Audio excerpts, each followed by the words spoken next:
Hello दोस्तों, एक बार फिर से स्वागत है आपका इम्प्रेसिव लर्निंग के इस प्लेटफॉर्म पर। तो जैसा कि हम कवर कर रहे थे उत्तराखंड हिस्ट्री को, और उत्तराखंड हिस्ट्री में हम समझ रहे थे चंद राजवंश को। और चंद राजवंश में हमने जो प्रीवियस लेक्चर देखा था वह उसमें हमने दो शासकों के बारे में कवर किया था, जिसमें पहला शासक था रुद्रचंद्र और दूसरा शासक जो रहा था वो रहा था लक्ष्मीचंद। ठीक है, तो आज का जो हमारा लेक्चर रहेगा वो लक्ष्मीचंद से आगे के जितने भी चंद राजवंश के शासक रहे हैं उनमें से कुछ चंद राजवंश के शासक को आज हम कवर करेंगे। यानी कि जो चंद राजवंश के शासक थे लक्ष्मीचंद के बाद, लक्ष्मीचंद के देखिए यहाँ पर लक्ष्मीचंद के कुल 22 पुत्र थे। ठीक है, लक्ष्मीचंद के 22 पुत्र रहे थे। उन 22 पुत्रों में से जो अगला शासक बनता है उसका नाम होता है दिलीप चंद। तो सबसे पहले हम इस दिलीप चंद को ही कवर करते हुए चलते हैं। ठीक है, अब यहाँ पर देखिए लक्ष्मीचंद के बाद जो शासक हुए दिलीप चंद, विजय चंद, त्रिमल चंद, जितने भी ये शासक हुए वे शासकों के बारे में, इन शासकों के बारे में हमें किसी भी प्रकार की महत्वपूर्ण जानकारियां नहीं मिलती है, लेकिन कुछ पॉइंट्स ऐसे बन जाते हैं जो अक्सर एग्जामिनर पूछ लेता है। तो सबसे पहले हम समझते हैं दिलीप चंद के बारे में। तो सबसे पहला जो हमारा शासक हो जाएगा वो हो जाएगा दिलीप चंद। ठीक है, तो सबसे पहले हम कवर करते हैं दिलीप चंद को। ठीक, तो 22 पुत्रों में से जो लक्ष्मीचंद के 22 पुत्र थे, उन 22 पुत्रों में से जो एक पुत्र था वह था दिलीप चंद, जो लक्ष्मीचंद के बाद शासक बनता है।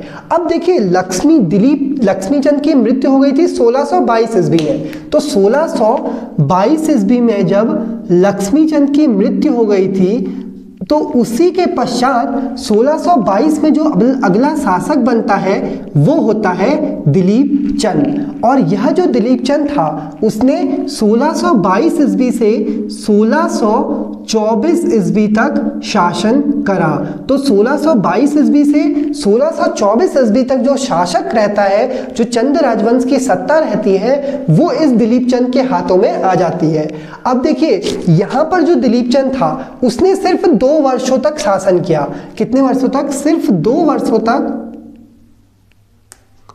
2 वर्षों तक इसका शासनकाल रहा था।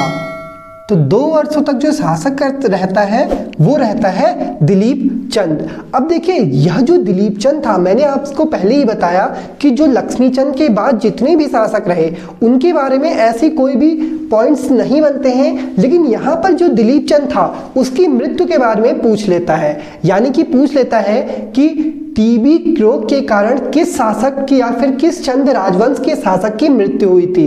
तो दिलीप चंद जो रहा था, जब इसकी 1624 ईस्वी में मृत्यु हुई तो वो जो मृत्यु इसकी हुई थी वो टीबी रोग के कारण हुई थी।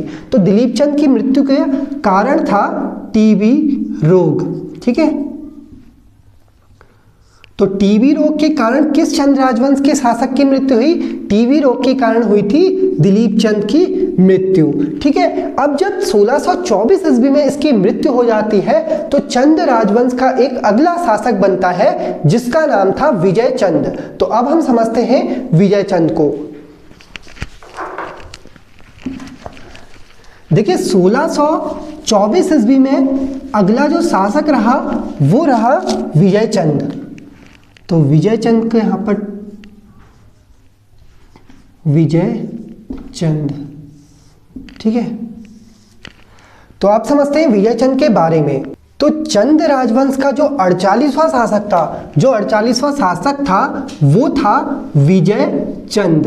और इसका जो शासनकाल रहा था वो रहा था 1624 ईस्वी से 1625 ईस्वी तक। 1624 ईस्वी से 1625 ईस्वी तक जो शासनकाल रहा था वो किसका रहा था? वो विजय चंद का रहा था। और विजय चंद किसके बाद शासक बना था? विजय चंद बना था दिलीप चंद के बाद शासक चंद राजवंश का। ठीक है, तो चंद राजवंश का 48वां शासक था हमारा विजय चंद। अब देखिए जो अंतिम समय था विजय चंद का उसमें ये भोग और विलासी शासक बन जाता है। ठीक है, अपने अंतिम समय में ये कैसा शासक बन जाता है? ये भोग और विलासी शासक बन जाता है।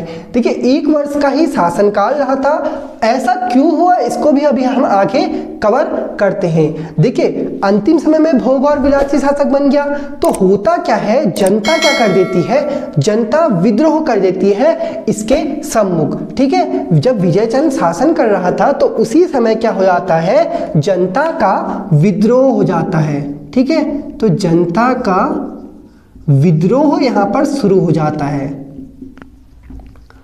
अब देखिए यहां पर एटकिसन मानते हैं, जो एटकिसन है, एटकिसन के अनुसार क्या है, एटकिसन कहते हैं कि ये जो विजयचंद रहा था इसने गुज्जरों के साथ वैवाहिक संबंध बनाए थे। ठीक है, जिस कारण जनता का क्या होता था, विद्रोह हो गया था। ठीक है, तो एटकिसन के अनुसार क्या हुआ, एटकिसन के अनुसार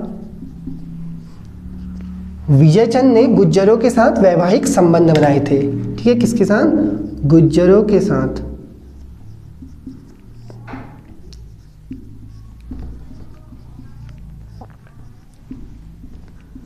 वैवाहिक संबंध। ठीक है, तो एटकिसन कहते हैं कि एटकिसन के अनुसार जो गुज्जरों के साथ वैवाहिक संबंध बनाए थे वो विजयचंद के द्वारा बनाए गए थे, जिस कारण जनता का क्या हो जाता है, विद्रोह हो जाता है। और विद्रोह इतना आगे बढ़ जाता है कि इस विजयचंद की हत्या स्वयं इसके भाई ने कर दी। ठीक है, विजयचंद का जो भाई था उसका नाम था त्रिमल चंद। तो त्रिमल चंद ने क्या करा, त्रिमल चंद ने क्या करा, इस विजयचंद की हत्या करवा दी। त्रिमल चंद ने विनायक चंद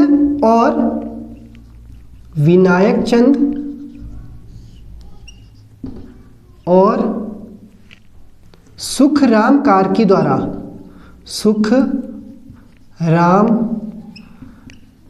द्वारा इसके दूध में जहर मिलाकर इसकी क्या कर दी, हत्या करवा दी।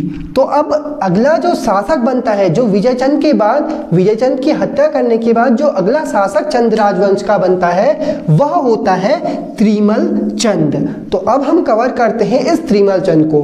देखिए लक्ष्मीचंद के बाद लक्ष्मीचंद का पुत्र दिलीप चंद के बाद जो अगला शासक बना वो बना विजयचंद, जो कि चंद राजवंश का 48वां शासक रहा था। और इसका जो शासनकाल रहा था वो 1624 ईस्वी से 1625 ईस्वी तक रहा था। यानी कि लक्ष्मीचंद के पश्चात जो चंद राजवंश था उसमें 3 वर्ष के दौरान 2 शासक बदले, एक था दिलीप चंद, एक था विजयचंद। और विजयचंद की जो मृत्यु थी वो किसके द्वारा हो गई थी, वो इसके भाई त्रिमल चंद के द्वारा कर दी गई थी। और किन 2 के द्वारा करी गई, विनायक चंद के द्वारा करी गई और सुखराम कार्की के द्वारा करी गई थी। तो विजयचंद के बारे में जितने भी महत्वपूर्ण पॉइंट्स बन जाते हैं वो यहाँ पर हमने कवर किए। अब अगला हम जानते हैं इस त्रिमल चंद के बारे में। अब समझते हैं हम त्रिमल चंद के बारे में। देखिए त्रिमल चंद जब शासक बना चंद राजवंश का तो उस समय ध्यानीरों के खसों का और साथ साथ छकाता के खसों का विद्रोह प्रारंभ हो गया था। तो सर्वप्रथम त्रिमल चंद ने क्या करा, छकाता और ध्यानीरों के खसों के विद्रोह को दबाया। छकाता और कहाँ के, ध्यानीरों के खसों के विद्रोह को दबाया। तो सबसे पहला पॉइंट हमारा यही बन जाता है कि छकाता और ध्यानीरों के खसों के विद्रोह को किस शासक ने दबाया था, तो वो हो जाएगा हमारा त्रिमल चंद। ठीक है, दूसरा पॉइंट यह बन जाता है त्रिमल चंद के उपलक्ष्य में कि यह किसके समकालीन था या किसके दरबार में इसने शरण ली थी। तो श्याम शाह एक शासक रहा था उस समय जिसके दरबार में त्रिमल चंद ने शरण ली। तो श्याम शाह के दरबार में इसने शरण ली थी, दरबार में शरण ली थी। ठीक है, तो ये जो 2 पॉइंट छकाता और ध्यानीरों के खसों के विद्रोह को जो दबाया था वो त्रिमल चंद ने दबाया था, और श्याम शाह के दरबार में जो शरण ली थी वो भी त्रिमल चंद के द्वारा ही ली गई थी। ठीक है, अब देखिए यहाँ पर क्वेश्चन ऐसे पूछा जा सकता है कि चंद राजवंश के किस शासक ने शहंशाह के दरबार में शरण ली थी, तो उसका आंसर हो जाएगा त्रिमल चंद ने। अब देखिए 1638 में जब त्रिमल चंद की मृत्यु हो जाती है तो त्रिमल चंद की मृत्यु के पश्चात 1638 ईस्वी में नीलू या फिर पीरू गोसाई का पुत्र, नीलू या फिर पीरू गोसाई का जो पुत्र था बाज बहादुर चंद, वो अगला शासक बनता है। तो नीलू या फिर पीरू गोसाई का पुत्र बाज बहादुर चंद, बाज बहादुर चंद, तो बाज बहादुर चंद जो होता है वो अगला शासक बनता है जो नीलू या फिर पीरू गोसाई का पुत्र रहा था। अब नीलू या फिर पीरू गोसाई कौन था, इसको समझ लेते हैं। देखिए नीलू या फिर पीरू गोसाई जो रहा था वो सौर क्षेत्र का बंदोबस्त अधिकारी था, यानी जो सौर क्षेत्र था, पिथौरागढ़ क्षेत्र था, उस पिथौरागढ़ क्षेत्र का जो बंदोबस्त अधिकारी हुआ करता था वो कौन हुआ करता था, वो पीरू या फिर नीलू गोसाई हुआ करता था।